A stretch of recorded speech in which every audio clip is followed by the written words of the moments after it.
Hey guys, and welcome back to my YouTube channel. My name is Izzy. I'm a 17-year-old vegan teen, and okay, it's Sunday morning and I was just like, I kind of want to film a video, And I was just, sitting here in my llama socks. Aren't these cool? I'm not flexible. Definitely not a yoga girl, really. And anyway, I was sitting there in my comfy socks, of course, because we wear comfy socks on Sundays. And I was like, which video do I want to film?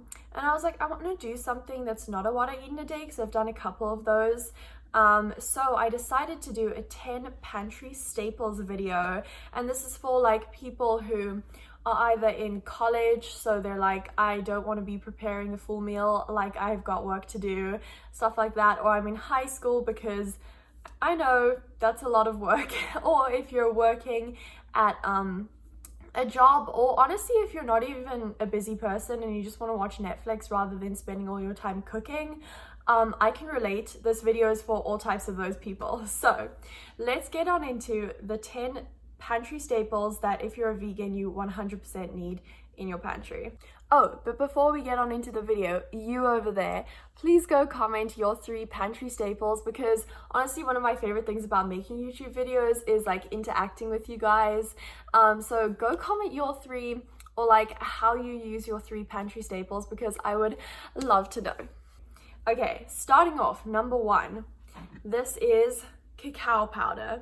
Okay, cacao powder is basically like a chocolate powder, except it's like unsweetened, very healthy, and basically this is in like every single vegan dessert ever, like vegan brownies, basically everything. You can use it in vegan desserts, or you can even use it in smoothies. It's super good in like a banana, cacao, peanut butter smoothie. That's good. So you definitely need this. I also sometimes actually put like 1 tablespoon of this into my coffee with like some sweetener, and it's so good. It makes like a hot chocolate vibe. So you definitely need that. And then the second thing is staying on brand. If you guys follow me on Instagram, which by the way you should go do, link to my Instagram down below, then you guys know that I'm like obsessed with sweet potatoes. So over here I have 3 different types of sweet potato. This is your regular orange one, and they all taste literally so different. Like if you know sweet potato, you know that these are not even like the same species as each other. So I really like this one with like black beans, veggies, and avocado like all mixed together. And then this is a Japanese sweet potato. It looks a lot like a purple sweet potato, but don't be fooled because they're very different. I really like this one by itself for some reason. It just tastes like a dessert to me. It's so good. And then I also love purple sweet potato. I especially love that in tofu scrambles for some reason, but all of those are definitely staples, and you can bake them. So you can just put them in the oven at like 420 degrees, and then you can go do other stuff where like you can go study, you can go watch Netflix, whatever you want, and they just bake in the oven. Or you could put them in. Okay, sorry guys, we had to take a slight intermission break because my alarm to bake sweet potato went off. How ironic is that? As I was talking about sweet potato, my alarm to bake sweet potato goes off. Anyway, so I was talking about sweet potatoes. This is my favorite, by the way, Japanese. I think it tastes so good. What was I saying? Oh yeah, you can put this in whole into your oven if you like that. And it takes a while to bake then because it has to bake like all the way through. Or you could also cut it up into large cubes, which is my favorite way to bake sweet potato. I think it tastes so good. Okay, enough about sweet potato. I could talk about it all day. But basically you can use that in salads to spice up your salads, because I definitely know that I don't like my salads to be made out of leaves. I like them to have some substance, so I like throwing sweet potato in there. You could use it in curries if you steam the sweet potato. Honestly, there's just so many ways. You can even have it on pizza. I've had it on pizza before. It's good. So our third pantry staple, now that I'm finally done talking about like my favorite food ever, is crushed tomatoes. Yes, so basically crushed tomatoes you can use in curries. So if you just put into a pot like this, along with some beans, some spices, maybe some steamed sweet potato, and then serve it with some rice and avocado, it makes a really nice sauce, and it's also a really healthy sauce too. It can be used to flavor up your dishes, and I definitely know that I use this a lot. And like if you're a busy person, you can just literally throw this into a pot with some canned beans and spices and stuff, and you've got yourself a good quick meal. On that note, our fourth pantry staple is just some rice. This one over here is wild rice. It's one of my favorites, but I also really like brown rice. I mean, it doesn't really matter which type of rice you like, they're all good. And you could put this into your Instant Pot. If you have an Instant Pot, that's a really good option for like someone who's busy, or you could just put it on a stove and again go do other stuff, and that's served really well in salads or on curries, etc. You know, gotta have some good rice. And then my fourth thing is for when you're feeling snacky, and that is to keep bars in your pantry. So the first bar over here, by the way, this isn't sponsored. I wish so much that this was sponsored, because honestly, Lara Bar, hit me up, please. So this is a Lara Bar. Literally the only ingredients in here are dates, almonds, and pineapple. They have loads of different flavors, but this one is definitely my favorite. So that's really good for when you have to go out to a meeting or a study group or wherever you're going, you just grab a bar.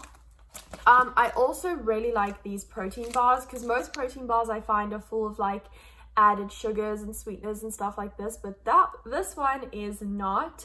It's just like rice protein, pea protein, some root fiber, walnuts, cacao powder. Cacao powder! Hey, one of our staples. And almond butter, and it's got like 16 grams of protein, and because of the protein it keeps me really full. So if you know that you're going to be out for a long period of time and you want to stay full, then I really recommend a good protein bar. All right, next on our list is one of my favorite foods on this whole earth. In fact, it's in my top 3 favorite foods. Oats. I know. Have you ever met a vegan who doesn't like oats or tofu? Probably not, but this is our next staple. I really like the rolled oats, but yeah, you can just literally put these into a bowl, put in some plant-based milk and microwave it for like 1 minute, and you have yourself some oats. Like, those people who rush out the door without breakfast have not heard about oats. My favorite way to do them is actually not hot. I like cold oats, very controversial. But I just like put these in some milk. If you put in like half a cup of oats, then you put in a cup of milk, and then you just keep them overnight, maybe with some chia seeds in there, and then in the morning you can literally just grab those oats in a jar even, and bring them to work or to school or wherever you want to go. So that's a really good option for busy people. And of course, the toppings make the oats, so don't just be out here eating plain oats. Put the toppings that you like on them. I really like blueberries and pumpkin seeds. Those are so good. Next on our list is almond flour. Okay, so almond flour is basically like your normal white flour, except it's a lot healthier, and this is in loads of recipes. Like on Instagram, when you see those really cool like vegan Twix bars, and just basically like every sweet treat, like healthy cookie dough, etc., it's pretty much all made with this almond flour, or you can sub regular flour for almond flour. It's so good. Just remember to look up the ratios of like liquids to almond flour, because it may differ a little bit from regular flour.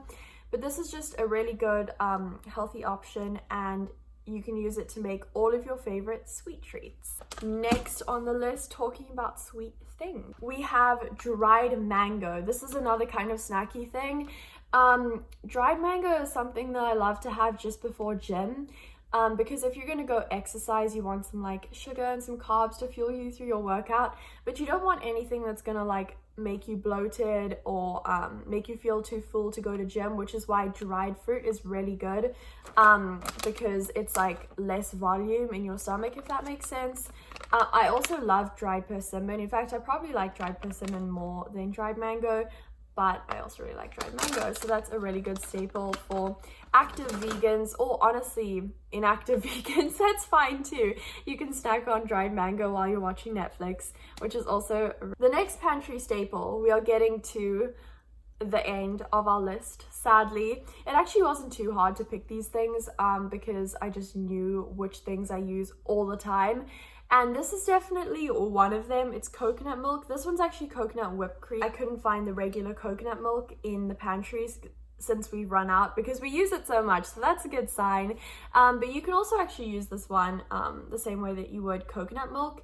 And what you can do is add this to curries, add like some of this, our old pantry staple, the crushed tomatoes, and this to a pot with some beans or some lentils, and it just like thickens up whatever you're making, and it adds a nice like healthy fat and like creaminess to anything that you're making. You can also mix rice with it to make like coconutty rice.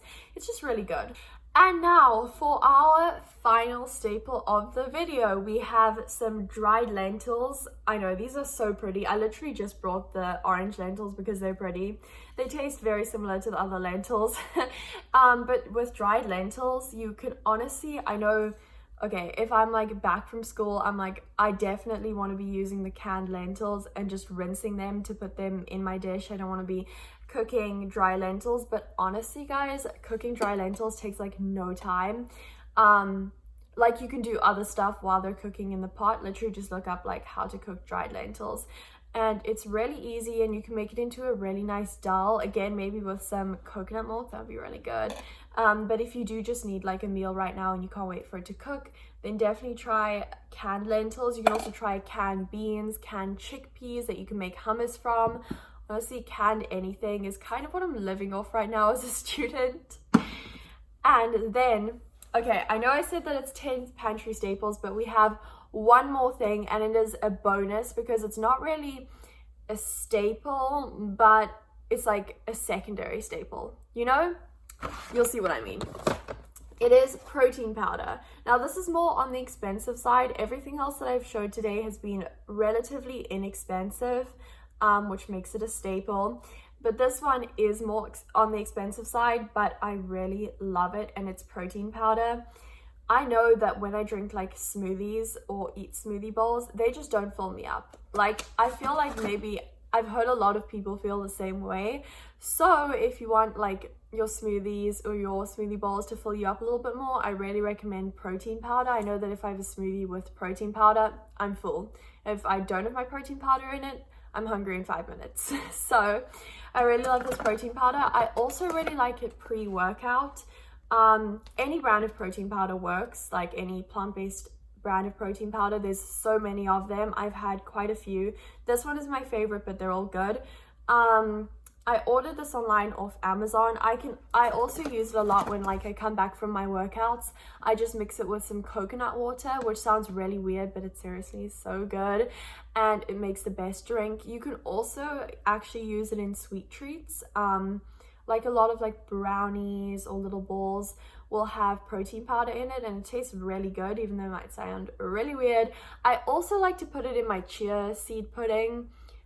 So like I'll mix some milk, some plant-based milk and some chia seeds, and then add in some protein powder and some fruit, and that makes for a really good breakfast or snack. Honestly, I brought that to school before. It is really good. So anyway, that is the end of today's video. I hope that you enjoyed it. If you did, please subscribe to my channel and give this a thumbs up, and let me know if you're vegan. Are you working? Are you in university? Are you in high school? What are some of your favorite meals that are super quick for busy people? And anyway, I will see you guys next Sunday because I post every single Sunday. Thanks for watching. Bye.